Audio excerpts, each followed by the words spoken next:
नमस्ते दोस्तों। आज की कहानी बहुत ही दिलचस्प है। एक ऐसे लड़के की जो आलसी तो था लेकिन बहुत होशियार भी। कहानी के अंत तक हम जानेंगे कि एक आलसी इंसान भी मेहनती बन सकता है अगर उसके पास सही वजह हो। एक समय की बात है, एक छोटे से गांव में एक लड़का रहता था, रायन। वो अपने माता पिता के साथ गांव के किनारे एक छोटे से घर में रहता था। रायन बहुत आलसी था।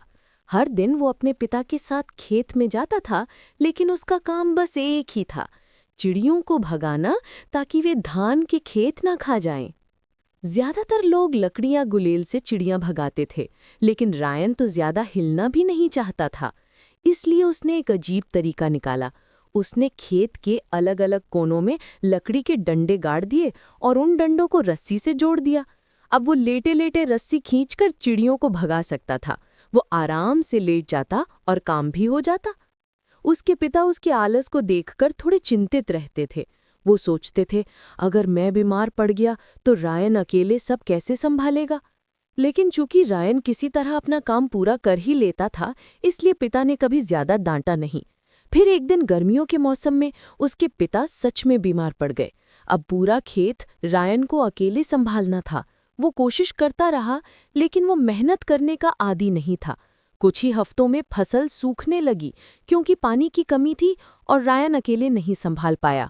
उस रात वो तारों के नीचे बैठा बहुत निराश था। उसने सोचा, काश मैंने पहले मेहनत की होती, अब तो हमारी सारी उम्मीद खत्म हो गई। अगली सुबह गांव में कुछ हलचल हुई। एक सैनिक आया था और ऐलान कर रहा था, राजा के महल में एक बड़ा मुकाबला होने वाला है। जो जीतेगा उसे सोने से भरा संदूक मिलेगा। रायन ने सोचा, अगर मैं ये जीत गया तो अपने परिवार को बचा सकता हूँ। गांव वाले हंसने लगे, अरे ये आलसी लड़का कैसे जीतेगा। लेकिन रायन ने किसी की नहीं सुनी। उसने 3 दिन का सफर तय किया और महल पहुंचा। मुकाबले का पहला राउंड शुरू हुआ। सभी प्रतियोगियों को एक झील पार करनी थी। जो पहले 3 पार कर लेंगे वही अगले राउंड में जाएंगे। गिनती शुरू हुई, 3, 2, 1, शुरू। सब लोग झील में कूद गए और तैरने लगे, लेकिन रायन वहीं खड़ा रहा। वो सोचने लगा, अगर मैं बस तैरूंगा तो हार जाऊंगा, मुझे कुछ अलग करना होगा। अचानक उसके दिमाग में एक विचार आया।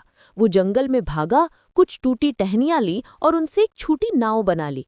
फिर लकड़ी के टुकड़े से चप्पू बना लिया। रायन ने सोचा, ये तैराकी की रेस नहीं है, ये झील पार करने की रेस है। मैं ताकतवर नहीं, लेकिन मैं होशियार हूँ। जब बाकी लोग थक गए, रायन अपनी नाव चलाता हुआ धीरे धीरे आगे बढ़ा और आखिर में वो तीसरे नंबर पर झील पार करने में सफल रहा। वो अगले राउंड में पहुंच गया। अगले दिन अंतिम राउंड शुरू हुआ। अब हर प्रतियोगी को एक बड़ा लकड़ी का ब्लॉक दिया गया था। उसे 1 किलोमीटर दूर तक ढकेल कर ले जाना था। उनके पीछे कई औजार रखे थे, लेकिन हर कोई सिर्फ एक ही चुन सकता था। पहले ने रस्सी ली और ब्लॉक को खींचने लगा। दूसरे ने लकड़ी का डंडा लिया ताकि उसे टेक लगाकर ढकेल सके। लेकिन रायन ने तुरंत कुछ नहीं चुना। वो सोचने लगा, मैं ताकत से नहीं जीत सकता, दिमाग से जीतना होगा। थोड़ी देर बाद उसने एक छोटी सी चाकू उठाई। सबको हैरानी हुई, इतने बड़े ब्लॉक को चाकू से कैसे ढकेलेगा। लेकिन रायन ने ब्लॉक को ढकेलने के बजाय उसे काटना शुरू कर दिया। वो उसे गोलाकार में तराशने लगा। 1 घंटे बाद वो ब्लॉक गेंद बन गया। अब रायन ने उसे ढकेला और वो लुढ़कता हुआ आगे बढ़ गया। बाकी लोग भारी ब्लॉक के साथ जूझ रहे थे, जबकि रायन का लकड़ी का गोला आसानी से रोल हो गया। आखिरकार रायन सबसे पहले फिनिश लाइन पार कर गया। भीड़ खुशी से चिल्ला उठी, वाह, आलसी लड़के ने कर दिखाया। इस कहानी से हमें ये सीखने को मिलता है कि आलसी लोग भी होशियार हो सकते हैं, लेकिन उन्हें एक मजबूत वजह चाहिए, जैसे रायन के पास था अपने परिवार को बचाने का कारण। तो अगर कभी आपको आलस आए तो अपने सपनों, परिवार या लक्ष्य को याद कीजिए। जब वजह बड़ी होती है तो मेहनत अपने आप आ जाती है।